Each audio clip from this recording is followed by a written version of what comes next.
સમાચારમાં આગળ વાત ભાવનગરની તો ભાવનગરના મહુવા હાઈવે પર આગના લાઈવ દ્રશ્યો સામે આવ્યા છે।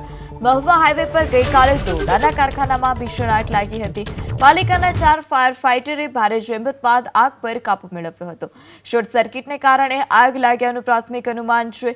આગમાં લાખોનો મુદ્દામાલ બળીને ખાખ। તો ભાવનગરના મહુવા હાઈવે પર જે આગની ઘટના બની હતી તેના લાઈવ દ્રશ્યો પણ સામે આવ્યા છે। મહુવા હાઈવે પર ગઈકાલે દોરડાના કારખાનામાં આગ લાગી હતી। દોરડાના કારખાનામાં આગ લાગતા લાખો રૂપિયાનો જે માલ સામાન હતો તે બળીને ખાખ થયો છે। ફાયર ફાઈટરોએ પાણીનો મારો ચલાવી આગ પર ભારે જહેમત બાદ કાબુ મેળવ્યો। મહુવા હાઈવે પર ગઈકાલે દોરડાના કારખાનામાં ભીષણ આગ લાગી હતી। પાલિકાના 4 ફાયર ફાઈટરે ભારે જહેમત બાદ આગ પર કાબુ મેળવ્યો હતો। શોર્ટ સર્કિટને કારણે આગ લાગ્યાનું પ્રાથમિક અનુમાન છે।